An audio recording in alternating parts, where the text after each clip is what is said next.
Welcome back, everybody. This Week in America online, thisweekinamerica.us.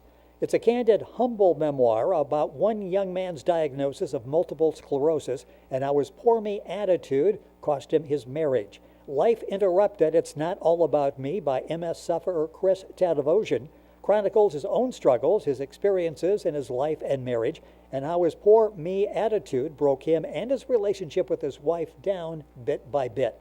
His hope that Life Interrupted will help others learn from his relationship-destroying mistakes and be a guide for anyone who wants to deal positively with illness or strengthen a relationship. Chris grew up in Holliston, Massachusetts. In 1980, while a freshman at Johnston State College, he was diagnosed with MS. He graduated in 1983 with a BS degree in ecology and minor in chemistry, employed as an analytical chemical technician for 7 years before becoming an occupational safety coordinator consultant, a career cut short in 1993 by MS. Chris Tatevosian, motivational speaker, columnist, talk radio host, seen in usatoday.com, Forbes.com, Pathways Magazine UK, and many others, author of Life Interrupted, It's Not All About Me, is our guest on the program. Chris, welcome to the program. Great to have you with us on This Week in America. Thank you, Rick. It's great to be here. And with an introduction like that, I don't know if there's any time left for a show. We're out of time, but we'll have Chris back on it. No, we have plenty of time left to talk with Chris. There's so much I really want to get into with the book and your story and how you are now inspiring other people to get through difficulties in their lives. Let's go back to the inspiration, why you decided to write this book and what this whole experience has been like. Why did you write the book? Well, originally I started writing the book with the intention of helping one person, myself, because my divorce got rather ugly and my wife's attorney had really embellished a lot of the situations and problems that were in our marriage so that it made me look like a monster. And I wanted to let family members, relatives, and even in-laws know that I was not that monster that I was portrayed to be. And I used, let's see, I want to figure out how I used that opportunity.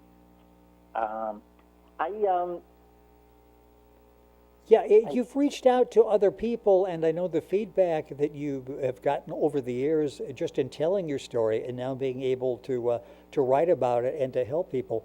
This has to be inspiring to you to think that I am able to stop people prevent them from making the same mistakes that I made. Absolutely, Rick. You know, when I first started this whole process, I thought to myself, first of all, I could not hold my head up back in 1999, 2000. I could not hold my head up and keep my torso up in a chair. I couldn't use my hands. They felt like baseball gloves, so I couldn't grasp anything. So I was thinking to myself, can I really write a book? And I have a close relationship with God, and I don't mean to get into the whole religion thing because I know some people don't want to hear that, but I do have a relationship with God that's very intimate, and I asked him for directions and to show me if this was something I should be considering doing. And that night, I was watching television, primetime TV, and I got a phone call, and it was a telemarketer. And she was selling magazine subscriptions. And, of course, I didn't want any, but I listened to her spiel. And then when she was done with her spiel, I said, you know, she tried to sell me something. I'm going to tell her about my book and see if I can sell her one. And I did sell her one because she turned out to have Crohn's disease. And her husband was not sympathetic to the fact that she needed to be near a restroom when they went to their son's baseball game or to an aquarium. And I can understand that because with MS, you have issues with bladder retention. And for years, I had to be near a bathroom, too. And that situation has since been rectified for me. But that is a problem that really stuck out to me because we both had this situation. And this poor woman was dealing with a husband who didn't believe she was even sick because these illnesses are difficult to live with for that reason, especially because people don't believe you. I can remember when I first was diagnosed and I was a chemist, people in the laboratory were looking at me like, you can't go and get this sample for us, which involves going up 4 flights of stairs? And I said, no, I can't. And they didn't understand why, because at the time I was a bodybuilder and I looked like I could do anything. But that was not the case. So I understand where other people are coming from with chronic illnesses. And this woman, it was amazing. When I told her about my book and she told me about her husband, she said, oh, this is perfect for him. I need him to read this so he can understand what I'm going through. And, you know, it just caught me by surprise that I could actually help somebody that way. And I've spoken before a number of groups. I've spoken at hospitals in the area here in Massachusetts, McLean Hospital, which is a hospital for depressed individuals with psychiatric issues. And I spoke there, and I was amazed at the turnout, and the number of books I sold was incredible, but I never expected that. And I had people coming up to me saying they were living the same story, the same problems, and it was just amazing because I went to a place for depression. I never thought they would have issues that I was having. Yeah, and the story is so relatable. The name of the book is Life Interrupted. It's Not All About Me. Chris Tatevosian is our guest in the program. That's Tatevosian. His website is authorchristatevosian.com. Go to our website, thisweekinamerica.us, and link on directly to Chris's website.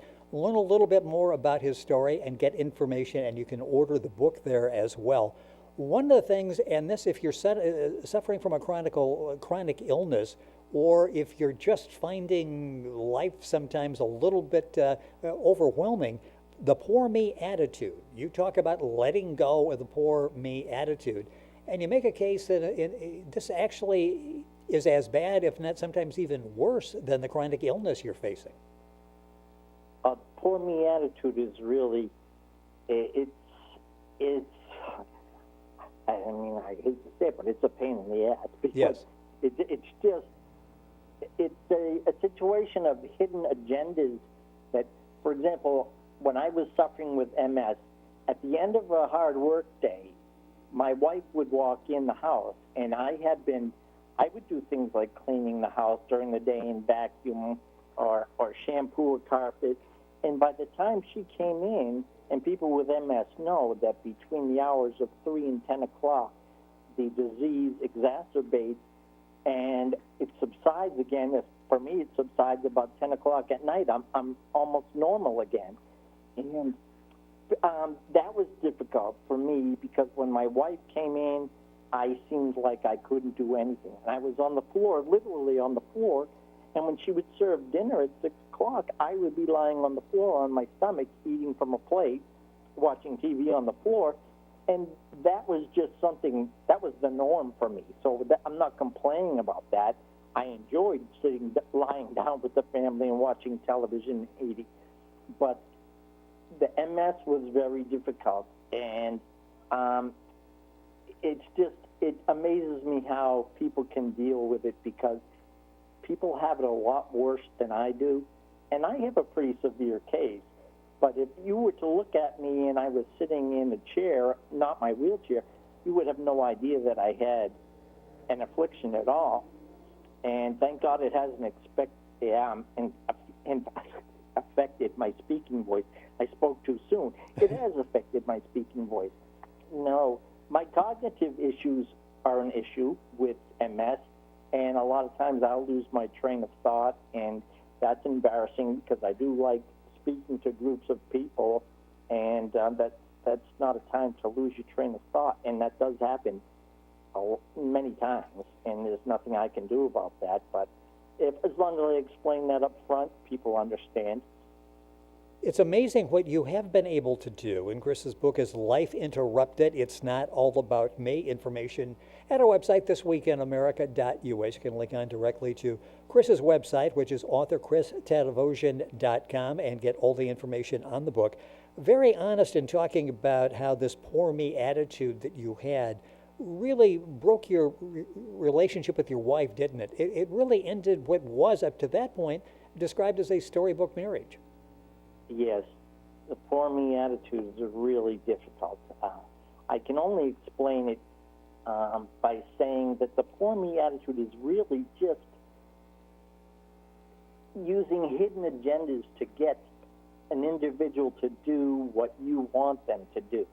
For example, if I started vacuuming or shampooing the rug and I would get 10 minutes in and I'm completely wiped out, and people with MS will know, you can't even stand up or hold your head up. And I was on the floor when my wife walked in at 5 o'clock, and the last thing she wanted to do was come in from a hard day's of work and see that, oh, I'm halfway through shampooing the carpet, so now she's got to take over and finish that.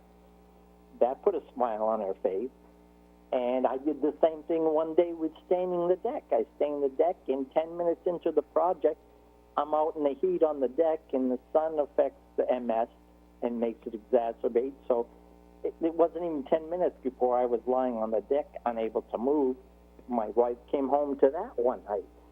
So I learned that I could use those hidden agendas to get her to complete what I couldn't. So if I wanted the deck stained or the rug shampooed, I could start these projects, and I know she would have to finish them. Now, that's a horrible thing to do, but that's the state of mind I was in when I was so depressed. And I was in a terrible downward spiral, and I didn't think I was ever going to recover. And when I divorced and came home in 2005, I really was surprised that I was able to write this book, because I didn't think I could do it. Like I said, I couldn't handle a pen. Right. And luckily for assistive technology, it aided me in being able to write the book. I could do it with voice recognition technology, but still I would have difficulties because I couldn't handle moving a microphone or a telephone or whatever I needed was still an issue. And, I didn't mention this before, but not being able to be employed is a very difficult thing. When I had to retire in 1995, that was difficult for me to swallow because my wife had to pick up the slack for me. And there was another thing that started me into this downward spiral of depression. So the only thing that got me out of that was writing this book. It allowed me to have a purpose once again. Now I was allowed to share this book with folks. I could speak at speaking engagements. I could go to hospitals and help support groups. And it's benefited me, and it's helped others. And it's allowed me, my head's up, my torso is up, I'm functioning. I can't walk, but I can actually stand at the wall, hold the bar, and do 50 squats. So I'm much better than I was. And I'm happy and blessed to be alive. And having God in my life is the best thing that's ever happened to me. And you talk about that quite honestly in the book, Life Interrupted, It's Not All About Me. Time is going by way too quickly here, but I'm sure there are people that are listening that are like, geez, I wish I could be like Chris. I wish I could summon up that inner energy to get through this depression that I'm living in. What is some advice on how to give to people how to manage what I assume are sometimes difficult to handle emotions that you're suffering with a chronic illness? You talked about that in the emotional swing. How do you get through that? How do you get through that period? Well, one point I'd like to make before I even forget is people should realize that worrying about doing things like shampooing the rug and staining the deck, worrying about things like that, it's that kind of worry that causes you to be frustrated. I was frustrated because as a guy, I couldn't help my wife. But that worry does nothing more than ensure that the future for which you hope, it just ensures that future never comes to fruition. it never happens because your wife or your spouse will leave you before then, because there's no way they can take that depression and that telling of your symptoms day in, day out, over and over again. Your spouse knows what your symptoms are. You don't have to say every day, my hand is so numb, I can't see. You don't have to keep saying that, because that wears on the strongest person. Never mind on the person that is closest to you and cares about you the most. Think about that. Who would want to come home from work and come to that? Because it's just too depressing. So I want to advise people to be aware of that depression that you're spreading in the family through a whole worry process. You don't need to worry about the future. The future will happen. Chris Tatevosian, our guest on the program. Life Interrupted, It's Not All About Me is his book. The book's available wherever books are sold. You can find information at his website, authorchristatevosian.com. That's Tatevosian, ChrisTatevosian.com. Go to our website, thisweekinamerica.us, and link on directly to that. In the couple minutes we have left, it's interesting with all that you've gone through. You talk in the book about, through it all, I lived the most wonderful and amazing life. Talk about, some people would say, well, how can you say that? How do you get to the point where you're talking about a wonderful, amazing life? And how are you doing today? I'm doing very well today. But as far as an amazing life, when I finished college in 1979, first of all, those 4 years in college were the best time of my life. And my MS was not diagnosed until halfway through college, and I had roommates, 4 guys very close, Charlie, Dave, Squatch, and myself. We all took care of one another, and these were big guys, all over 200 pounds, so I never had to worry about anything. If I was ever in a situation where I was in a group of people that were a little too rowdy and they didn't like my joking around, because I do have a sense of humor that a lot of people may not think is funny, but so I could get myself in trouble, and thank God I had these 4 mooses with me all the time to take care of me. And when we were in Burlington, we had all the best toys. I had a beautiful Camaro. We had motorcycles, windsurfers, sailboats. We had everything, and we weren't rich and famous. We were just 4 guys right out of college, and we're lucky if we had an income of $20,000 between the 4 of us. And we lived in a beautiful home, 4-bedroom home, in a beautiful neighborhood, where the neighbor across the street came up to us one day and said, "You 4 just do not belong." And that was a joke for years to come at every party we ever had. Remember, when you come in, we do not belong here. But yeah, we had a great time, and I was really blessed to have those guys. And now that I'm home, and I'm remarried, and I'm so happy, and life is so good. I have a great apartment, a great situation with a power wheelchair that reclines. I can put my feet up and watch television all in this chair. And it allows me to get out in the neighborhood because it travels 20 miles on a single charge, so I can go up, get ice cream, do whatever I want. I live normal. If I wasn't sitting in this chair, you wouldn't know there was an issue. And I'm loving life, and I love helping others. One message that you have in the book is there is life with this disease. And as you just detailed over the last couple of minutes, you actually have figured out how to do that and how to enjoy the life that you have and embrace it, and the power of family and friendship in doing that. The book is Life Interrupted, It's Not All About Me. The author is Chris Tatevosian, our guest in the program, Tatevosian. The website is authorchristatevosian.com. Books available at Amazon, Barnes & Noble, all the usual places, and you can go to the website, thisweekinamerica.us, and link on directly to Chris's website. Chris, this book is an inspiration to many people to read your story. Many people can relate to that. I am headed to where Chris was. I see how he turned it around and made life today something that he fully embraces. thank you so much for writing the book and for sharing the story with us on the program today. Thank you. Thank you, Rick, very much. And I just want to say one final thing, if I may. Sure. And that is that I want to let people know that if you're disabled, it's important to find a marriage counselor if you're running into a problem with your family. It's important to find a marriage counselor that is familiar with relationships and disability. Because the first counselor that my wife and I saw, I swear was the reason my wife asked for a divorce. Because it was only a week after seeing that counselor, and the counselor was absolutely useless and did not ask me anything. It was just a horrible experience, and I believe it cost me my marriage. So I wanted to tell people, find a counselor. There are counselors that deal with disability and relationships, so take some time to research that. It's easy on the internet now, so. Yeah, and I'm glad that you brought that up. There's so many issues like that Chris addresses in his book, Life Interrupted. It's Not All About Me. Chris Tatevosian, our guest on the program. You can link on to the website, Chris's website, by going to our website, thisweekinamerica.us.